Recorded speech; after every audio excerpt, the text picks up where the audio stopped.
All right, welcome to the first ever deep dive into Find a Joint Friday. Today we're going to do a half blind dado rabbit. This joint is really best suited for plywood because there's a little tongue on there that'll just break off if it's solid wood. Going to start off at the table saw, getting the table saw blade to the perfect height.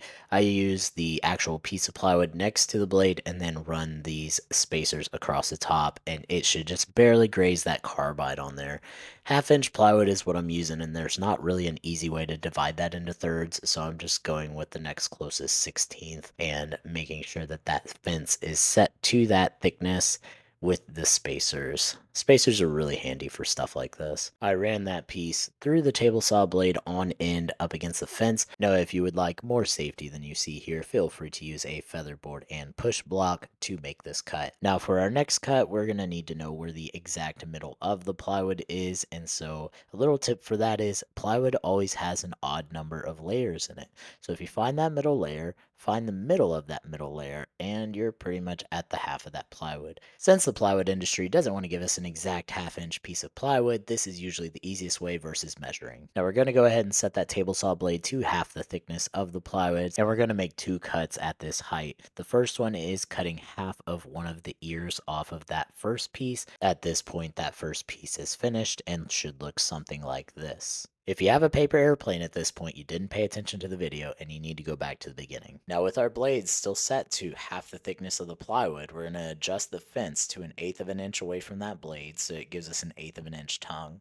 This will fit into that first groove, very first groove that we cut on that first piece. You know, the one that we cut on end that the safety police looked at and started typing furiously in the comments before their head exploded. Now congratulations, you've made a dado in the second piece, but we need to make that dado fatter. So we bring it over to the first piece and mark where we need to cut off additional. Don't forget to give yourself a little tick mark on the end so that you can line your blade up with where you need to cut.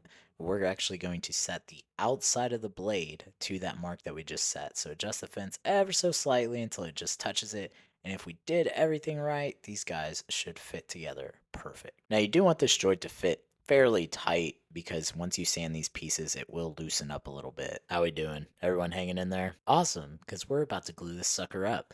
Gonna use some Boss Dog Clear Dry glue. This goes on white and dries clear. Their tip is also pretty nice for getting in these joints. I put way too much glue in here because I was just getting a little happy, I guess, and it totally splooshed out the side. But that's fine. It's fine. That's a mess. So after I got that cleaned up, gross, I went ahead and clamped it up and let it dry. I started out by using a couple clamps just on the ends like this, but because this plywood was so thin, I ended up using a scrap piece of wood clamped behind it to keep it 90 degrees, and it had some packing tape on it so it didn't get stuck to the glue. Once I was dry, I took it out of the clamps, gave it a quick sanding, and brought it back over to the table for finishing with some, you guessed it, Wood Daddy. So you might actually wonder why I put this Wood Daddy logo over the finish that I use. It's not that I'm hiding the finish, it's that Rustic Lumber Company rebranded their finishes to Wood Daddy, but they haven't quite gotten in their new shipment yet.